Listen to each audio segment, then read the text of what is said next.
So hi, welcome back to the playlist where we are solving DSA problems in which queue is needed. Now today's problem is that we need to find the number of recent call. Okay. Now over here the class is given by the name recent counter, in which inside this class obviously we have a constructor. Now inside this class we have a method called ping. Okay, in which when ping is called, t is also passed. Now what is t? T is nothing but a time in millisecond. Okay, now there will be multiple calls done. Okay, let's say at 100 millisecond the call is made. Now we need to find a range from t minus 3000 to t.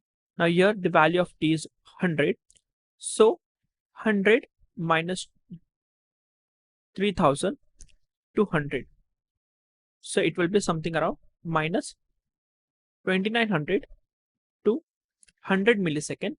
We need to tell us how many calls were made. Okay, so this is the question actually. Now let me take one example and I'll show you what is the question is all about. So this is a t. Okay, they will be not giving us in a form of an array. One by one they will be calling this ping, and in which t will be passed 100, 500, 1200 and so on. Okay, so this is a time frame minus infinity to infinity, and here it is a 0. Now let's imagine that 100, the call has been made at 100 millisecond. Okay, now I need to find the range, so it will be 100 minus 3000, so it will be minus 2900. Okay, now I need to find that from minus 2900 to 100 milliseconds how many calls were made. So here we can see that since this is a first call, okay, so we need to return one call has been made. Okay, now let's come over here to 500 millisecond.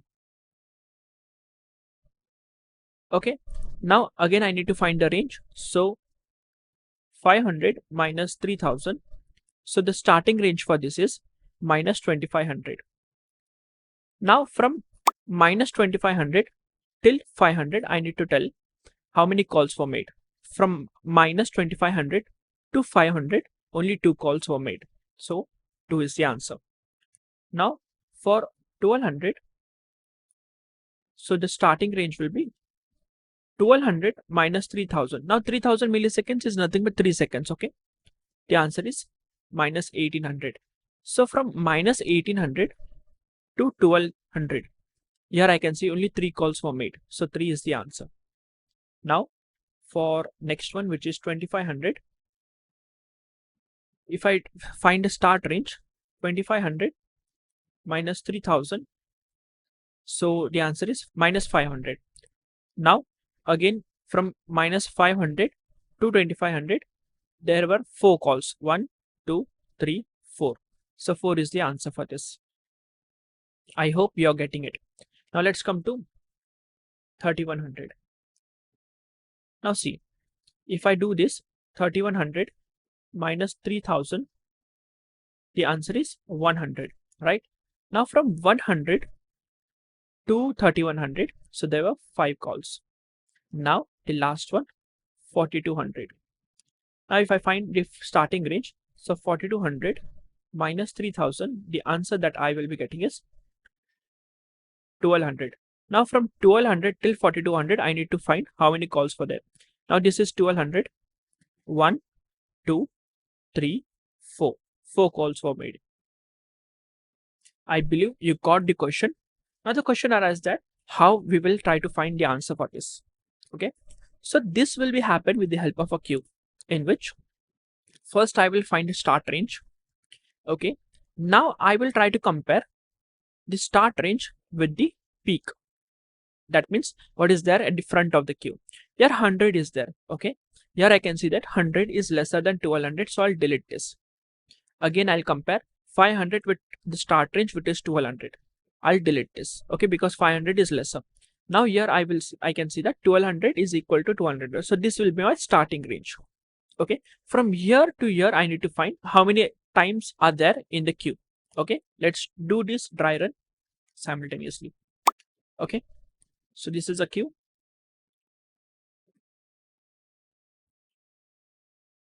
Now T will be initially 100.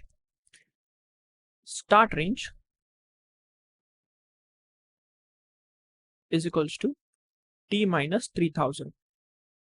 Okay, so if I put this, the answer that I will be getting is minus 2900.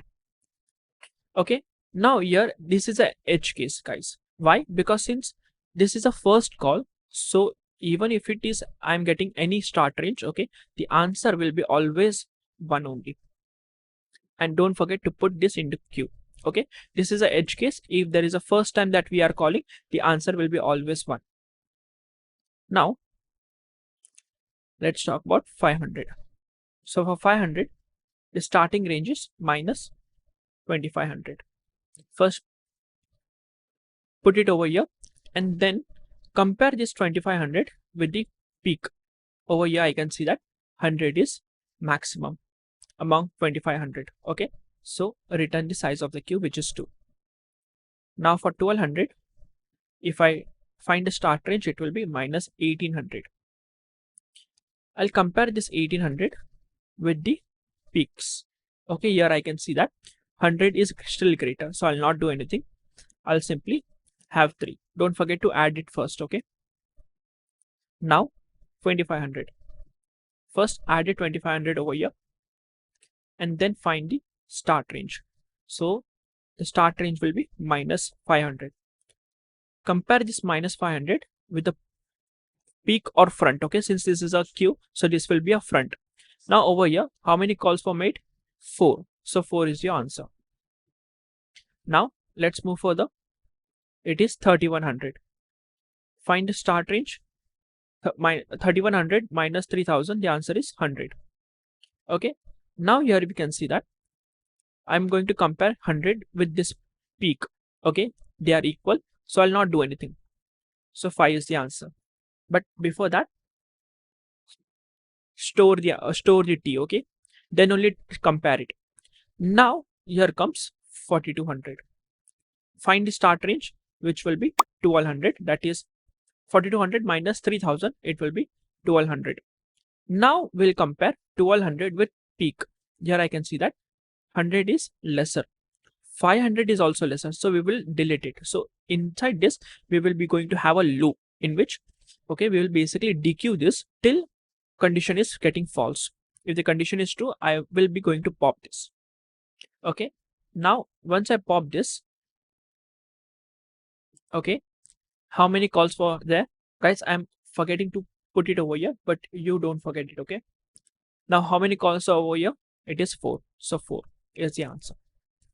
Okay, I believe you got it, that this can be done using the help of queue. Now let's talk about pseudocode. This is a class, okay, by the name recent counter. Inside this class, there's a constructor. Over there, what you can do in that constructor, you can just initialize the queue, and after that, there is a method name as ping. Okay, in which they are passing t. That is nothing but time in millisecond. Now first you will going to store this t inside this queue. So pq is nothing but a queue over here dot add. First I'll store it. Okay, after storing, I will check if pq dot size, if it is 1. Okay, if it is 1, I'll not do anything. I'll simply return 1. This is the edge case that we have talked about. Okay, and now I will move further if this is not the case. First I'll check what is the start range. So start range will be nothing but t minus 3000. Okay, and then I'll compare. So I'll have a loop, that is while loop, in which if pq dot peak, if it is lesser than start range. Over here I'm going to remove the elements, okay, which is there at the front. So pq dot poll. So this function will remove it from the poll. See guys, over here I have used the priority queue. Okay, you can use any queue as well. Okay, over here I have used priority queue. Now I will be keep polling it unless the condition is false. So over here, you can take a look that start range was 1200. Here a different 100 was there. So the elements at different is lesser than start range. This is also lesser than this. Okay, but this is equal to start range. Okay, so I'll not do anything. The condition will become false, and then I'll move out of this loop. And after that, I will be returning what is the size of priority queue. So return pq.size. That's it. We are done.